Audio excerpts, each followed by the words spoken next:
Cross bridge बोलेंगे। तो देखो, हाँ आपको यहाँ पे देखो समझ में आएगा।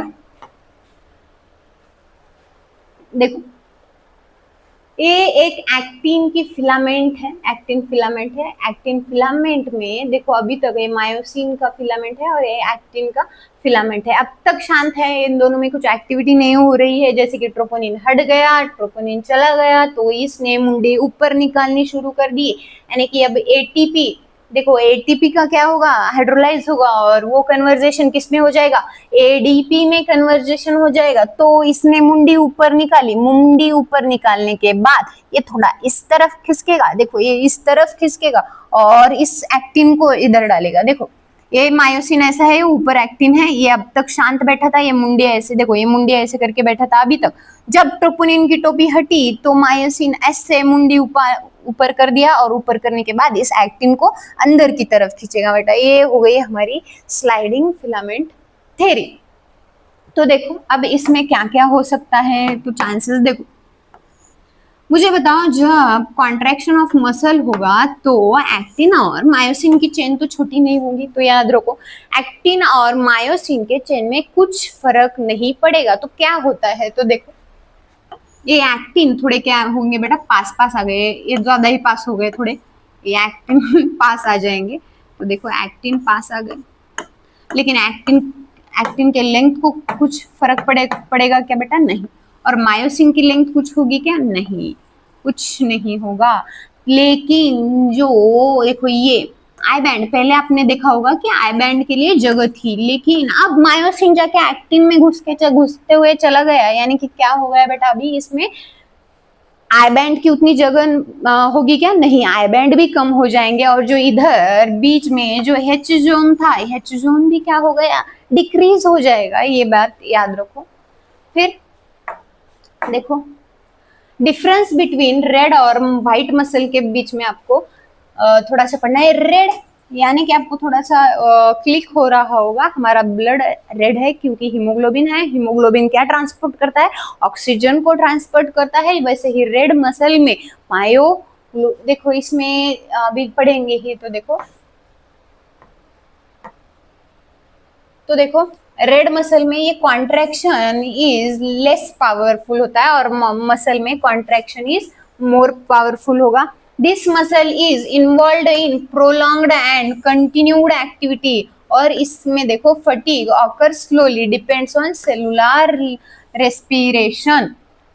ये रेड और व्हाइट में ऐसे क्यों होता है, तो देखो रेड के पास होता है बेटा मायोग्लोबिन, मायोग्लोबिन ये स्टोरेज ऑफ ऑक्सीजन होता है। इसके पास क्या है बेटा, स्टोर हाउस है ऑक्सीजन का, क्या है ये स्टोर हाउस है। तो इसमें कौन सी प्रोसेस होगी, ज्यादा तो एरोबिक प्रोसेस होगी, और इसके पास तो वो मायोग्लोबिन नहीं होते, इसलिए इसमें अनएरोबिक प्रोसेस होगी। कौन सी प्रोसेस होती है बेटा, यहाँ पे लिखा है देखो, depend on anaerobic process of energy, fatigue occurs quickly, क्योंकि ऑक्सीजन ही नहीं है तो थकान पहले आएगी, और इसमें ऑक्सीजन है पहले से ही है, तो फटीग कैसे होगा, स्लोली आएगा। यही डिफरेंस है रेड मसल और व्हाइट मसल्स में, बाद में हम देखेंगे।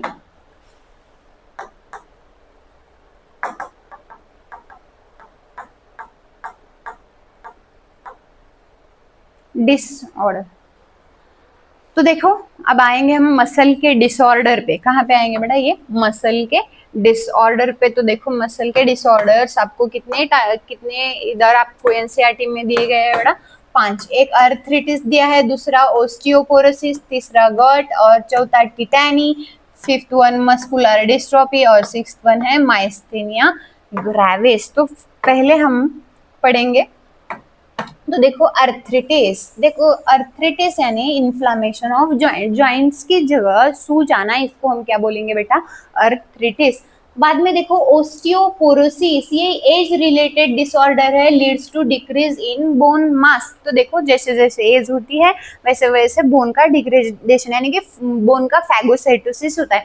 ये ज्यादातर आपको फीमेल्स में दिखाई देगा। फीमेल में जब मेनोपॉज आता है तो एस्ट्रोजन लेवल, प्रोजेस्टेरोन लेवल कैसे हो जाएंगे बेटा, कम हो जाएगी। इस वजह से ओस्टियोपोरोसिस ज्यादातर आपको फीमेल में नजर आएगी। बाद में देखो गट डिसीज, गट यानी कि inflammation of joints due to accumulation of uric acid, यानी कि हम इसको यूरेट के जो क्रिस्टल होते हैं वो एक्युमुलेट होने शुरू हो जाते हैं, उसकी वजह से आपके जॉइंट्स में इन्फ्लामेशन होना शुरू हो जाएगा। बाद में देखो टीटैनी यानी कि रैपिड स्पाज्म। देखो कैल्शियम, देखो जब इसमें कैल्शियम लो होगा, देखो इधर लिखा है जब कैल्शियम लो होगा तो कैल्शियम लो होगा तो क्या होगा, देखो आपके मसल कॉन्ट्रैक्शन कराने के लिए आपको,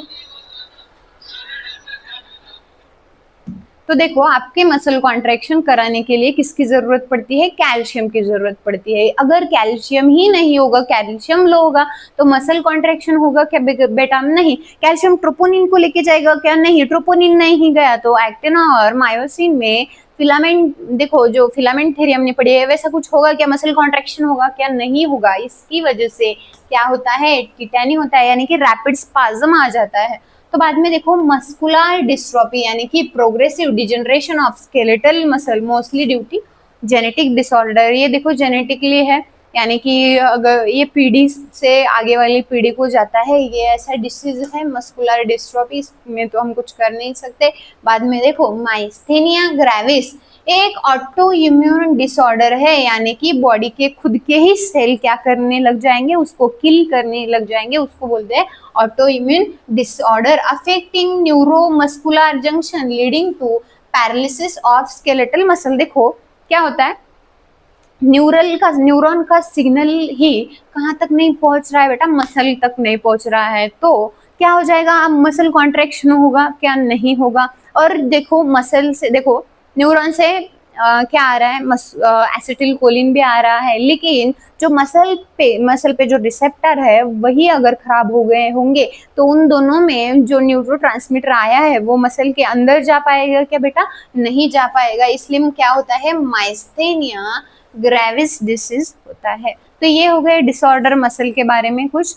तो आज हमने मसल का बहुत बड़ा पोर्शन लगभग देख लिया है। तो आगे के पोर्शन में हम मसल के टाइप्स देखेंगे और कौन से मसल्स है, उससे कहाँ कहाँ मसल्स का जो यूज है वो आता है, वो देखेंगे। अभी तक के लिए इतना ही, थैंक यू सो मच। और अगर आपको ये वीडियो पसंद आ गई हो तो लाइक शेयर और सब्सक्राइब जरूर।